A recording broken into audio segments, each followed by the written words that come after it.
Imagine a vast green valley where the soil is fertile and the river waters flow abundantly, nourishing the crops and herds. It is here, in this scene of promise and abundance, that Lot, Abraham's nephew, finds himself facing a crucial choice. After years of traveling alongside his uncle, their possessions had grown so much that the land could no longer support them together.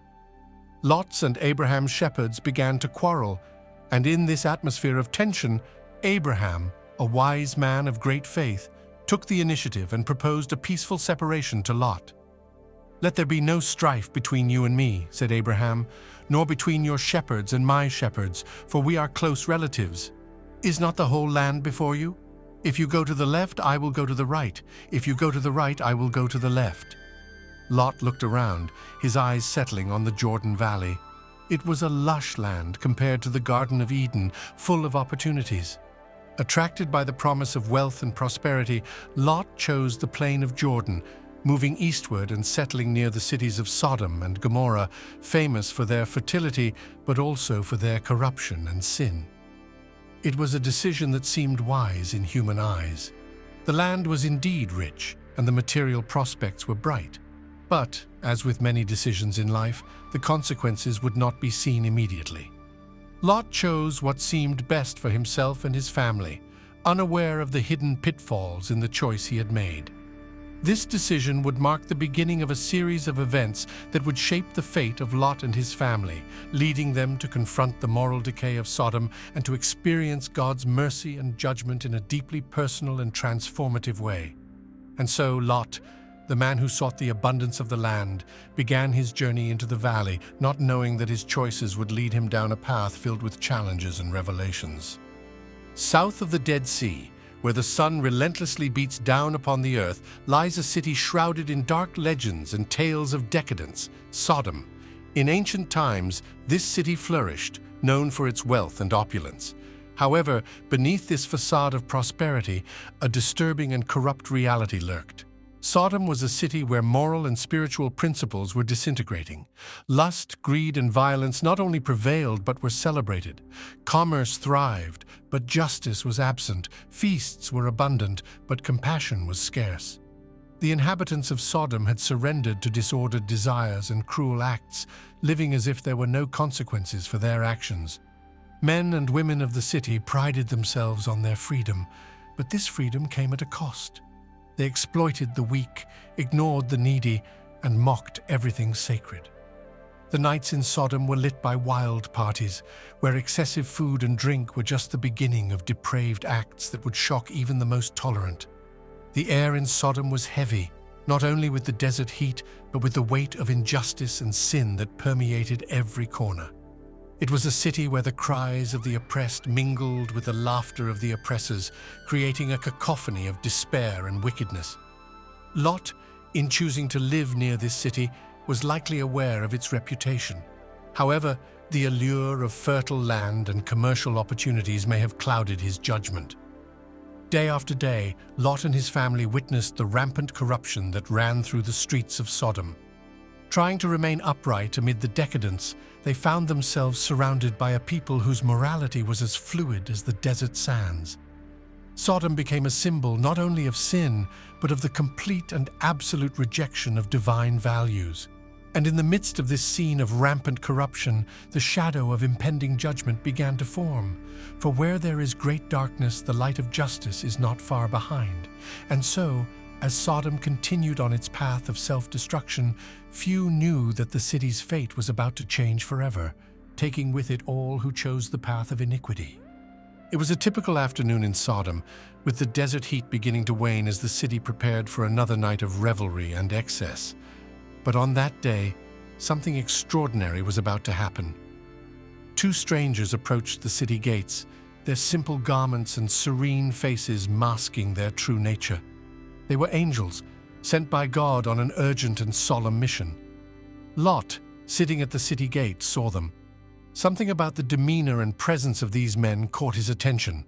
Rising quickly, he ran to meet them, bowing in a gesture of respect. "My lords, please come to your servant's house. Spend the night and wash your feet, then you can rise early and continue your journey," he urged. The angels initially declined, preferring to spend the night in the city square. But Lot, well aware of the dangers that night in Sodom held, insisted vehemently until they agreed. Bringing them into his home, Lot prepared a feast with unleavened bread and offered sincere hospitality. However, the tranquility of the night was swiftly disrupted. Men from all parts of the city surrounded Lot's house, demanding that he hand over the visitors so they could have relations with them. Lot's heart tightened with fear and despair.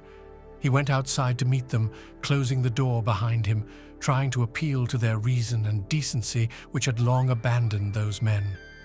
"Please, my brothers, do not act so wickedly," Lot pleaded. Desperate, he even offered his own daughters, a proposal that, though horrific, reflected a father's desperation to protect his guests under the laws of hospitality. But the men of Sodom were no longer governed by reason or morality. They surged towards Lot, furious at his attempt to thwart their perverse intentions. Then the angels intervened. Pulling Lot back inside, they shut the door and struck the men outside with blindness, so they could not find the entrance. Inside the house, the angels revealed the true nature of their mission. "We have come to destroy this city," they said, "for the outcry against its people has become great before the Lord. Now gather all your relatives here, for we must leave this place immediately."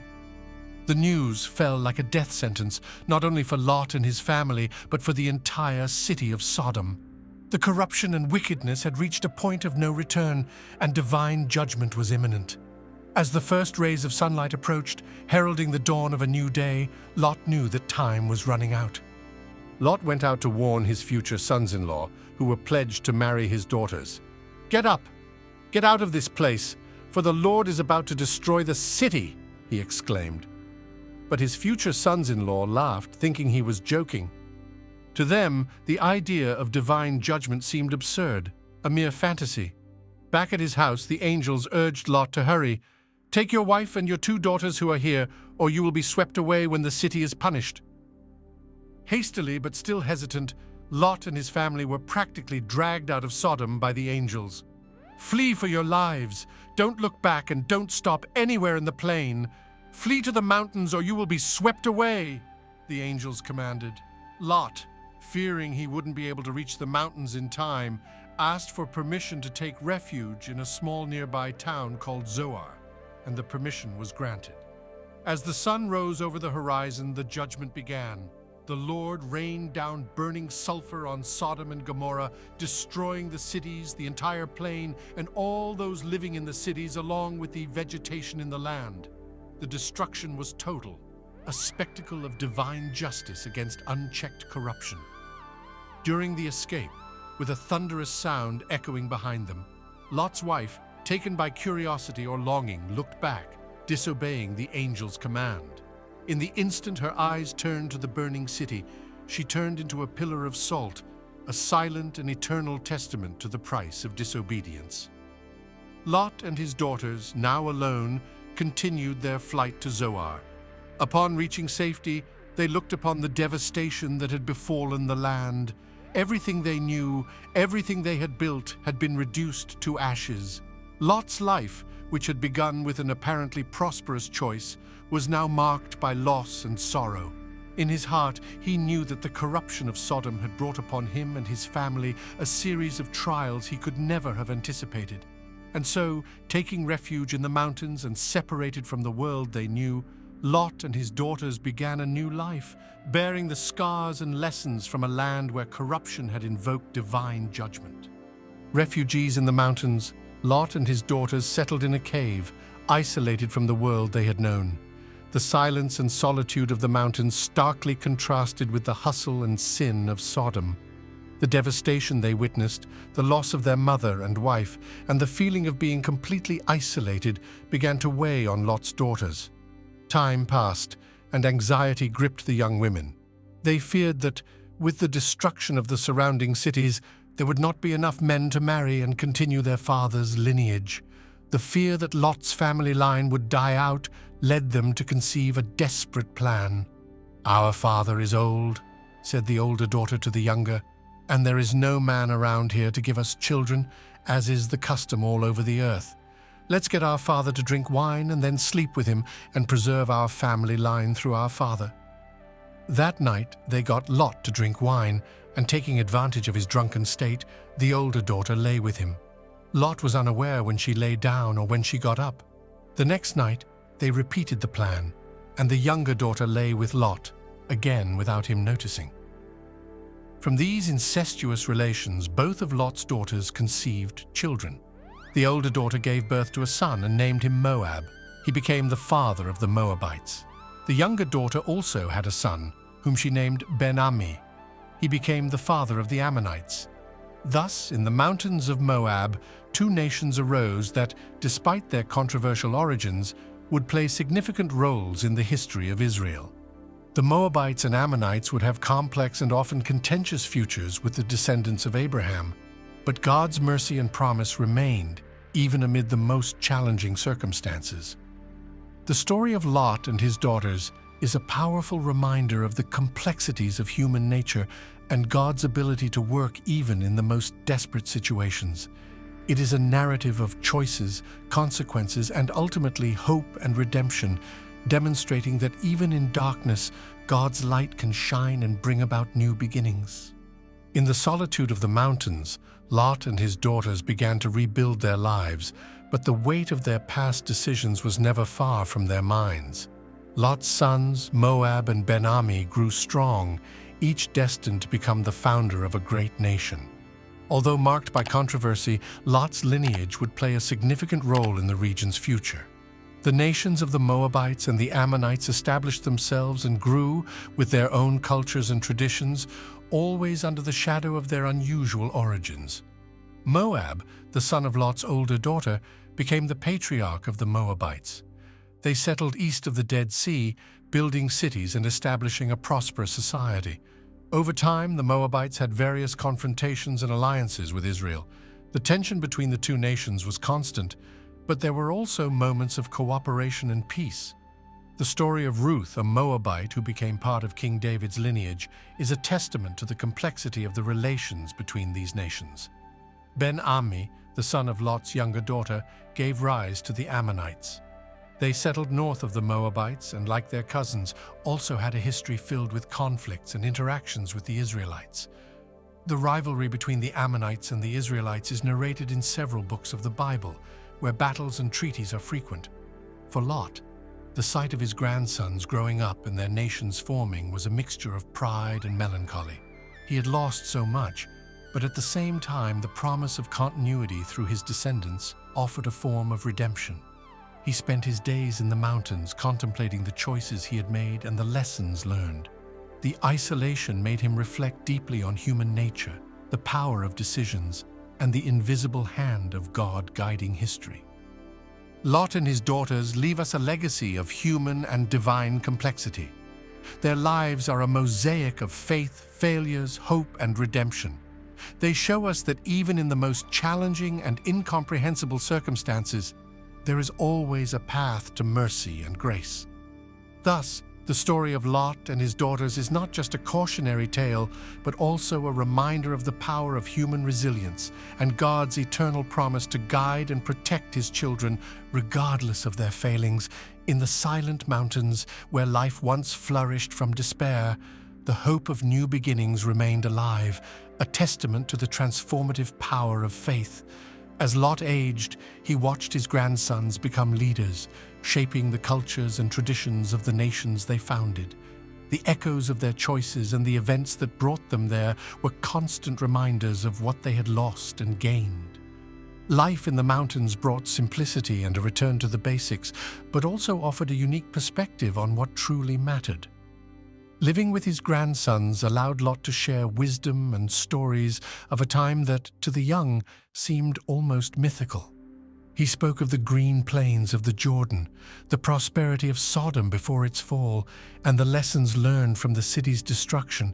His accounts were not just warnings, but also lessons of humility and reverence for divine power. Lot's daughters, now mothers, bore the responsibility of raising their children with values different from those they had witnessed in Sodom. They taught their children about the importance of obedience, morality, and faith in God. The weight of their past decisions guided them to shape a new generation that could learn from the mistakes of their predecessors. As Moab and Ben-Ami grew, they established alliances and rooted their nations in the fertile and promising lands of the East. Interactions with Israel, though often turbulent, also opened doors for cultural and spiritual exchanges. Stories of rivalry and reconciliation between these nations became integral parts of biblical narratives, demonstrating the complexity of human and divine relations. Over the years, the story of Lot and his daughters intertwined with the larger story of God's people. Their lives, though marked by moments of despair and error, were also testimonies of resilience and hope. They show us that even when everything seems lost, there is always a path to redemption and renewal. And so, in the mountains where Lot and his daughters found refuge, a new life flourished. Their experiences and legacies continued to influence future generations, reminding everyone that regardless of the circumstances, faith and determination can transform even the darkest situations into stories of hope and renewal. The narrative of Lot and his daughters is an eternal reminder of the human journey in search of redemption, the importance of our choices, and the certainty that amid difficulties, God's grace is always present, guiding and protecting those who trust in His love and mercy.